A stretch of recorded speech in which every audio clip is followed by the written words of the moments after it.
অসমীয়া মানুহৰ কল্পনা শক্তি ভাবক ধুমুহাক নাম দিছে বৰদৈচিলা তুলনা কৰিছে এগৰাকী জীয়ৰীৰ সৈতে যি বিয়া হৈ শহুৰৰ ঘৰত থাকে কিন্তু বিহুৰ আগে আগে নিজৰ ঘৰলৈ উভতি আহে আৰু সৌন্দৰ্যবোধ চাওক বিহুটোৰ লগত জড়িত হৈ থকা সেই জীয়ৰীজনী যেতিয়া ঘূৰি আহিব বহিবৰ কাৰণে বাটত জিৰাই যাবৰ কাৰণে পিৰালিত অসমীয়া মানুহে পিৰা পাৰি থৈ দিয়ে মূৰটো ফণিয়াই আইনাখন চাই যাবৰ কাৰণে আইনা ফণি পাৰি থৈ দিয়ে গতিকে বৰদৈচিলা উদযাপন কৰা এটা জাতিৰ নৱপ্ৰজন্মক ধুমুহা বতাহে অন্ততঃ অনুষ্ঠান আয়োজন কৰাত অসুবিধা দিব নোৱাৰে আৰু বৰদৈচিলাৰ সৈতে জড়িত আটাইতকৈ ডাঙৰ বাৰ্তাটো কি জানেনে বৰদৈচিলাই আমাক এটা খুব ভাল কথা শিকায় যিটো আমি শিকিব লাগে ধুমুহা যাক যেতিয়া পাৰ হৈ যায় কিছুমান গছ উভালি পৰে কিছুমান গছ ৰৈ যায় কোনবোৰ গছ ৰৈ যায় যিবোৰ গছৰ শিপা মজবুত সেইবোৰ গছ ধুমুহাত উভালি নপৰে আৰু আপোনালোক হৈছে অসমৰ শিপা ইয়াত আহিও আপোনালোকে অসমৰ শিপাডাল পাহৰা নাই সেইকাৰণে এনেকুৱা অনুষ্ঠানত উপস্থিত থাকি আমিও খুব গৌৰৱ অনুভৱ কৰোঁ আৰু জাতিটোৰ সেইটোৱে যাত্ৰা শিপা যেতিয়ালৈকে জাতিটোৰ শক্তিশালী হৈ থাকিব ধুমুহা আহিব প্ৰত্যাহ্বান আহিব কিন্তু শিপা উভালি নপৰে আৰু দিল্লীলৈ পঢ়িব অহা ল'ৰা ছোৱালীৰ পৰা অসমীয়া মানুহৰ অসমৰ মানুহৰ খুব আশা থাকে ৰাজধানী দেশৰ আৰু দেশৰ ৰাজধানী মানে হৈছে বৌদ্ধিক চিন্তা চেতনা ৰাজনৈতিক চিন্তা চেতনা সামাজিক চিন্তা চেতনাৰ আখৰাস্থলী ব্ৰিটিছৰ শাসনকালত কলিকতালৈ গৈছিলে 1911 চনলৈকে কলিকতাৰ ৰাজধানী আছিল এতিয়া দিল্লীলৈ পঢ়া শুনা কৰিবলৈ আহে আৰু সেইখিনি সময়ত কলিকতাত পঢ়িবলৈ যোৱা অসমীয়া ল'ৰাখিনিৰ শিক্ষাৰ্থীখিনিৰ অসমৰ সমাজ পৰিৱৰ্তনত সাংঘাতিক অৰিহণা আছে বিশেষকৈ সাহিত্য বৌদ্ধিক চিন্তা চৰ্চাৰ ক্ষেত্ৰত আপোনালোকে যি ধৰণে ইয়াত গোট খাই আলোচনা কৰে মাজে মাজে ফ্ৰেছমেন ছ'চিয়েল পাতে সৰস্বতী পূজা পাতে কলিকতাতো সেইখিনি সময়ত স্বাধীনতাৰ আগত যিসকল শিক্ষাৰ্থী আছিল অসমীয়া তেওঁলোকে সেইখিনি সময়ৰ ইউৰোপিয়ান কালচাৰ এটা আছিলে কফি হোম কালচাৰ ইউৰোপিয়ান সংস্কৃতি তাৰ পৰা অনুপ্ৰাণিত হৈ তাৰ অসমীয়াকৰণ কৰি সেইটোকে জাতত উঠাই চাহ মেল পাতিবলৈ আৰম্ভ কৰিছিলে কলিকতাত প্ৰতি বুধবাৰ শনিবাৰে আবেলি অসমীয়া শিক্ষাৰ্থীসকল বহিছিলে কথা বতৰা পাতিছিলে আৰু তেনেকুৱা এখন চাহ মেলতে 67 মিৰ জাফৰ ষ্ট্ৰীট এটা মেছত কেইজনমান অসমীয়া শিক্ষাৰ্থীয়ে অনানুষ্ঠানিকভাৱে কথা বতৰা পাতি থাকোঁতে 25 আগষ্ট বোধহয় 1888 চনত এটা সংগঠনৰ জন্ম দিছিলে আপোনালোক যেনেকে ইয়াত আছা তাত তেওঁলোকে সেইখিনি সময়ত সংগঠনৰ জন্ম দিছিলে অভা উষা অসমীয়া ভাষা উন্নতি সাধিনী সভা আৰু 1889 চনৰ পৰা তাৰে ফলশ্ৰুতিত চন্দ্ৰকুমাৰ আগৰৱালাই জোনাকী প্ৰকাশ কৰিছিলে জোনাকীৰ কি ভূমিকা আছে অসমৰ প্ৰেক্ষাপটত আপোনালোকক কোৱাৰ কোনো প্ৰয়োজন নাই তাৰপিছত 10 বছৰ 1899 চনলৈকে কলিকতাৰ পৰাই জোনাকী প্ৰকাশ হৈ থাকিল আৰু দেশৰ ৰাজধানীত সেইখিনি সময়ত পঢ়িব অহা ল'ৰাখিনিয়ে তেওঁলোকে কি চিন্তা কৰিলে জোনাকীৰ জৰিয়তে ব্যাকৰণ শুদ্ধ কৰিব লাগিব অসমীয়া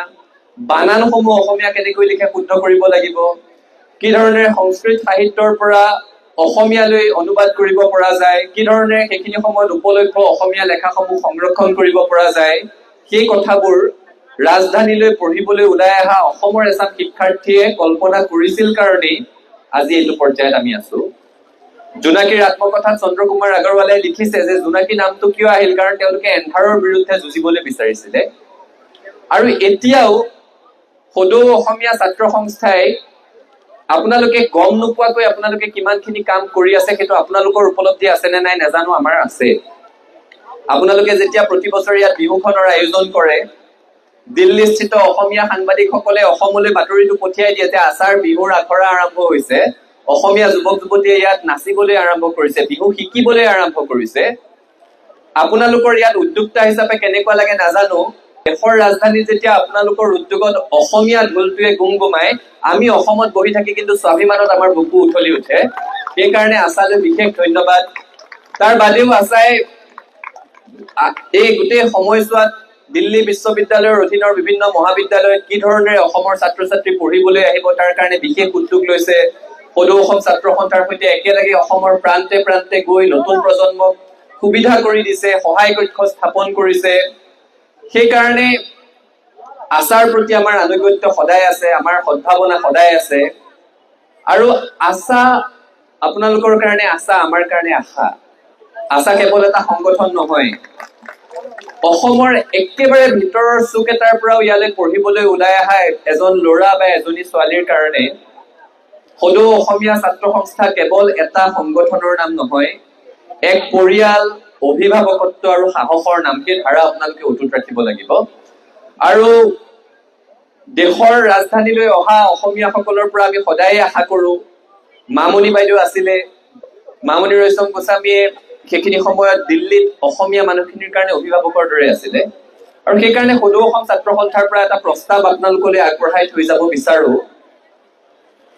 সদৌ অসমীয়া ছাত্ৰ সংস্থাই যদি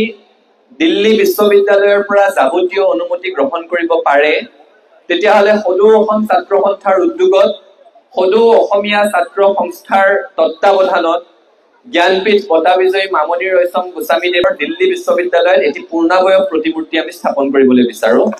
আপোনালোকে যদি অনুমতি ল'ব পাৰে আমি সেই কাম কৰিবলৈ আগ্ৰহ প্ৰকাশ কৰিছো। আকৌ জোনাকীলৈ ঘূৰি গৈছো। এন্ধাৰৰ পিছত পোহৰৰ কথা মই মোৰ বক্তব্য সামৰিব বিচাৰিছো।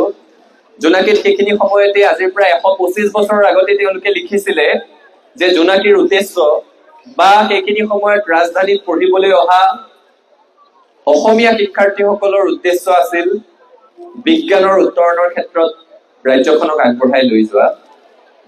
তেতিয়াই কমলাকান্ত ভট্টাচাৰ্য, কনকলাল বৰুৱাই জোনাকীৰ পাতত লিখিছিল কি ধৰণে ব্ৰিটিছ শাসনে থলুৱা উদ্যোগৰ অসুবিধা কৰিছে, কি ধৰণে আমি উদ্যমিতাৰ দিশত আগবাঢ়িব লাগে। 125 বছৰৰ আগত উদ্যমিতাৰ কথা পাতিছিলে আৰু কৈছিলে যে গোটেই পৃথিৱীত এতিয়া দ্ৰুতগতিত কাম আৰম্ভ হৈছে, এইখিনি সময়ত অসমীয়া জাতিটো নিষ্কৰ্মা হৈ বহি থাকিব নেকি। তিনিটা কথা, বিজ্ঞান প্ৰযুক্তিবিদ্যা, তাৰপিছত ক'লে উদ্যমিতাৰ কথা, তাৰপিছত ক'লে নিষ্কৰ্মা নোহোৱাৰ কথা। আৰু 125 বছৰৰ পিছত এতিয়াও কিন্তু অসমত, মই কাকো সমালোচনা কৰা নাই, ৰাজ্য চৰকাৰৰ বছৰটোত বিজ্ঞান প্ৰযুক্তিবিদ্যাৰ বাজেট 90 কোটি টকা, উদ্যমিতাৰ ষ্টাৰ্টআপৰ কাৰণে বাজেট 60 কোটি টকা, আৰু একো কাম নকৰাকৈ মাহে 1250 টকা দিবৰ কাৰণে বাজেট বছৰটোত 5000 কোটি টকা। গতিকে 125 বছৰ পাৰ হৈ গৈছে, আমি এতিয়াও সেই দিশত আগবাঢ়িব পৰা নাই। গতিকে আপোনালোক দিল্লীত থকা অসমীয়া যুৱক যুৱতী আৰু জ্যেষ্ঠসকলৰ পৰা এই দিশত আমি মাৰ্গদৰ্শন বিচাৰিম কি ধৰণেৰে আগবাঢ়িব পাৰি। আৰু আমাৰো দিল্লীত পঢ়িবলৈ অহা অসমীয়া যুৱক যুৱতীসকলক লৈ বিশেষ কিছু পৰিকল্পনা আছে, এই ক্ষেত্ৰত আচাৰ সহায় বিচাৰিম। মই আৰু দীঘলীয়া বক্তব্য ৰাখিব বিচৰা নাই। I can see some of our non-Assamese friends being assembled here to enjoy this Bihu function. So we are conveying our Bihu greetings to you all as well from All Assam Students Union. We would also like to extend our invitation to all of you. Please plan trips to Assam. Do receive the blessings of Mother Goddess Kamakhya. Experience the thrill and adventure of roaming in Kaziranga, Povitra or Manas. Stay in Sibsagar amidst the majestic heritage of one of the longest ruling dynasty of the Indian history, that is the Ahoms, who even defeated the mighty Mughals. Also embrace the greenery of tea gardens. Enjoy and come to the Satra institutions of Assam in general and Majuli in particular to familiarize with the spiritual vibe of Assam and the cultural essence. And last but not the least, to taste the very underrated yet very delicious Assamese cuisine. We have much more to offer, so we invite you all. Thank you. পুনৰবাৰ সকলোকে বহাগৰ উলগ যাত্ৰী আটাইলৈকে বিহুৰ শুভেচ্ছা জ্ঞাপন কৰি মই মোৰ ক'বলগীয়াখিনি সামৰিছো। আমি একেলগে আছিলো, একেলগে আছো, একেলগে থাকিম, হাতে হাত ধৰি আগবাঢ়িম, সফলতাৰ আকাশ চুমিম। ধন্যবাদ। জয় আই অসম।